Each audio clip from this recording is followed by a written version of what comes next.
क्या इस देश में प्रदर्शनों का इतिहास नहीं रहा? विरोध प्रदर्शन नहीं हुए? आंदोलन नहीं हुए? क्या विपक्ष को अपनी बात रखने का अधिकार नहीं है? क्या इससे पहले विपक्ष का पुलिस के साथ कभी दो दो हाथ नहीं हुए? क्या हम भूल जाएं 2012-13 का वो निर्भया आंदोलन, जब बीजेपी विपक्ष में थी और बीजेपी का दिल्ली पुलिस के साथ दो दो हाथ हुए थे? क्या बीजेपी के नेता भूल गए हैं किस तरह बीजेपी के नेता सड़क पर उतर आए थे निर्भया आंदोलन के वक्त? क्या बीजेपी ये भूल गई है? और आज जब राहुल गांधी न्याय यात्रा निकाल रहे हैं तो असम के चीफ मिनिस्टर हेमंत बिश्व शर्मा ने उन पे एफआईआर दर्ज कर दी है। क्या भाजपा राहुल गांधी की न्याय यात्रा से इतना घबरा गई है? और दोस्तों, सबसे हैरान कर देने वाली बात यह है कि हेमंत बिश्व शर्मा, असम के चीफ मिनिस्टर, जिन सबूतों का हवाला दे रहे हैं वो अपने आप में हास्यास्पद हैं। कैसे हास्यास्पद हैं मैं आपको बताऊंगा, लेकिन इससे पहले मैं आपको बतलाना चाहता हूं कि किन धाराओं के अंतर्गत राहुल गांधी पे केस दर्ज हुआ है। आपकी स्क्रीन पर, with reference to wanton acts of violence, provocation, damage to public property and assault on police personnel today by Congress members, an FIR has been registered against Rahul Gandhi, KC Venugopal, Kanhaiya Kumar and other individuals under section 120B, 143, 188, 283, 253, 332, 333, 427 IPC R/W section 3 of PDPP Act। दोस्तों, किस तरह कांग्रेस के नेताओं को BJP ने इनामित भी किया और सम्मानित भी किया, आप ये देख रहे हैं। और दोस्तों, सबसे हैरान कर देने वाली बात यह है कि हेमंत बिश्व शर्मा, असम के चीफ मिनिस्टर, जिन सबूतों का हवाला दे रहे हैं उन सबूतों पे बहुत सारे प्रश्न चिन्ह उठ गए हैं।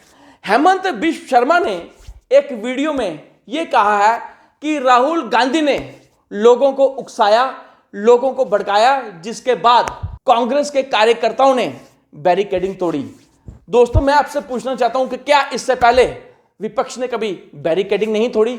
निर्भया आंदोलन में बीजेपी जो विपक्ष में थी, कितनी बैरिकेडिंग तोड़ी गई दिल्ली में? क्या कभी एफआईआर दर्ज हुई? और आज जब बैरिकेडिंग तोड़ी गई है तो राहुल गांधी और कांग्रेस नेताओं पर एफआईआर बीजेपी द्वारा दर्ज की गई है। दोस्तों, ये जो दो आप वीडियो देख रहे हैं आपकी स्क्रीन पर, राहुल गांधी और जितेंद्र सिंह का, ये बैरिकेडिंग तोड़ने के बाद का वीडियो है, ये पहले का वीडियो नहीं है। और हेमंत बिश्व शर्मा क्या कह रहे हैं आपके स्क्रीन पर, प्रमाण सामने आ रहे हैं कि किस तरह से राहुल गांधी और जितेंद्र सिंह ने भीड़ को, असम पुलिस के जवानों को मारने के लिए भड़काया। हमारे जवान जनता के सेवक हैं, किसी शाही परिवार के नहीं। निश्चिंत रहिए, कानून के हाथ बहुत लंबे होते हैं, आप तक जरूर पहुंचेंगे। दोस्तों सुनिए, हेमंत बिश्व शर्मा, असम के चीफ मिनिस्टर, जिस वीडियो का हवाला दे रहे हैं, जिनमें उन्होंने बोला है कि राहुल गांधी और जितेंद्र सिंह ने भीड़ को उकसाया, आपके स्क्रीन पर। यहां पे बैरिकेड था नहीं था, उड़ा के फेंक दिया हमने। आप सबों ने बैरिकेड भी तोड़ दिया, सब काम कर दिया है, जीत हमारी हुई है। दोस्तों, इस वीडियो में हमले के बाद का जिक्र है, जब बैरिकेडिंग टूटी गई उसके बाद की बात हो रही है। दोस्तों, मैं आपसे पूछना चाहता हूं, क्या इससे पहले कभी बैरिकेडिंग नहीं तोड़ी गई विपक्ष द्वारा? तो क्या एफआईआर दर्ज हुई? और आज बीजेपी इतनी घबरा गई है राहुल गांधी के न्याय यात्रा से। दोस्तों, सबसे बड़ी बात, जब भी हेमंत बिश्व शर्मा, असम के चीफ मिनिस्टर, जब भी वो चुनावी सभाओं में जाते हैं तो धार्मिक तौर पर सेंसिटिव बयान देते हैं, हिंदू मुस्लिम करते रहते हैं, तो क्या उनके बयान को भड़काऊ नहीं समझना चाहिए? क्या उन पर एफआईआर दर्ज नहीं होनी चाहिए? बिल्कुल होनी चाहिए। और दोस्तों, सबसे बड़ी बात कि हेमंत बिश्व शर्मा राहुल गांधी पर इतने भड़के क्यों हुए हैं, मैं आपको बताता हूं। राहुल गांधी ने एक बयान जारी किया जिसमें उन्होंने बोला कि हेमंत बिश्व शर्मा इस देश के सबसे भ्रष्ट मुख्यमंत्रियों में से एक हैं। क्या कहा राहुल गांधी ने? आपके स्क्रीन पर। असम के मुख्यमंत्री ने दलितों और पिछड़े वर्ग का जितना बड़ा अपमान किया है कोई नहीं कर सकता। हम चुप रहकर ये अन्याय नहीं सहेंगे, न्याय की आवाज़ उठाते रहेंगे। दोस्तों, अब इस वीडियो में देखिए कि राहुल गांधी ने जब हेमंत विश्व शर्मा को देश का सबसे भ्रष्ट मुख्यमंत्री कहा तो उन्होंने क्या बोला, आपके स्क्रीन पर। आपने चीफ मिनिस्टर का ट्वीट देखा, कहते हैं कि पिछड़ी जात वाले दलित जनरल कास्ट वालों के काम करने के लिए पैदा हुए हैं, जनरल कास्ट की सेवा करने के लिए पैदा हुए हैं। इससे बड़ा अपमान पिछड़ी जात वालों का, दलितों का कोई नहीं कर सकता है। मैं आपसे पूछना चाहता हूं, असम में पिछड़ी जात वाले लोगों से, ओबीसी वर्ग से, दलित वर्ग से आप चुप क्यों हो? आपने एक शब्द क्यों नहीं कहा? आपका अपमान किया जा रहा है। आपको अपनी बात चीफ मिनिस्टर के सामने रखनी चाहिए। मैं रखता हूं। दलित वर्ग, ओबीसी वर्ग, आदिवासी वर्ग, माइनॉरिटी किसी से कम नहीं है। अखिलेश यादव भी राहुल गांधी के साथ खड़े नजर आए जब राहुल गांधी ने बोला किसी को मंदिर में जाने से रोकना, वहां पूजा करने से रोकना सबसे बड़ा पाप है। हालांकि राहुल गांधी को मंदिर में जाने की, मंदिर में पूजा करने की पूरी अनुमति दी, उसके बावजूद भी राहुल गांधी को रोका गया और यहां तक राहुल गांधी को कॉलेज में प्रवेश करने से भी रोका गया।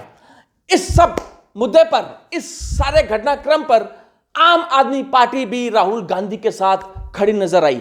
क्या कहा आम आदमी पार्टी के वरिष्ठ नेता और मंत्री सौरभ भारद्वाज ने, आपके स्क्रीन पर।